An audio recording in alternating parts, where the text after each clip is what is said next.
মুশফিকুর রহিমের উদযাপন ছিল না বাঘের মতো গর্জন। ক্রিজে যখনই বিপর্যয় তখনই বাংলাদেশের একমাত্র ভরসার নাম মিস্টার ডিফেন্ডেবল মুশফিকুর রহিম। চাপের মুখে কিভাবে দেওয়াল হয়ে দাঁড়িয়ে ম্যাচ বের করে নিতে হয় তা আরও একবার প্রমাণ করলেন। মুশফিকুর রহিমের এই মহাকাব্যিক সেঞ্চুরিটির পিছনের গল্প যা শুধু একটি শত রান নয়, বরং ছিল খাদের কিনারা থেকে দলের ঘুরে দাঁড়ানোর রূপকথা। সেঞ্চুরির সেই ঐতিহাসিক রানটি নেওয়ার মুহূর্তে গ্যালারিতে উল্লাস এবং মুশফিকের ছিল উদযাপন। হেলমেট খুলে আকাশে ব্যাট উঁচিয়ে মুশফিক যখন গর্জন করলেন তখন কোটি ভক্তের চোখে ছিল আনন্দের জল। এই সেঞ্চুরিটি শুধু বাংলাদেশকে ম্যাচে ফেরাননি, তরুণ ক্রিকেটারদের শিখিয়েছেন কিভাবে চাপের মুখে বুক চিতিয়ে লড়তে হয়।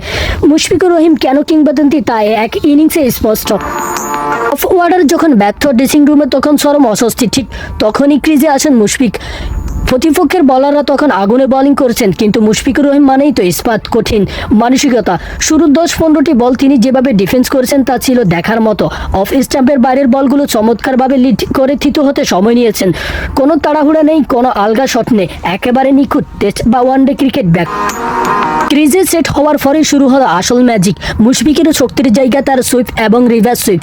স্পিনারদের লাইনে এসে তিনি যেভাবে মাঠের চারদিকে গ্যাপ খুঁজে নিয়েছেন তা প্রতিপক্ষ অধিনায়কের ডিফেন্স সাজানোর সব পরিকল্পনা বেচতে দিয়েছেন। ফেসারদের বিরুদ্ধে তার শট অফ ফুল এবং লেন্থ কাট ছিল চোখে পড়ার মতো। সিঙ্গেল ডাবল নিয়ে স্ট্রাইক রেটে করেছেন, আরও বাজে বল ফেলেই বাউন্ডারি মেরেছেন। অভিজ্ঞতার সবটুকু ঢেলে দিয়েছেন, ইনিংসটি টেনে নিয়ে গেছেন সেঞ্চুরির দিকে।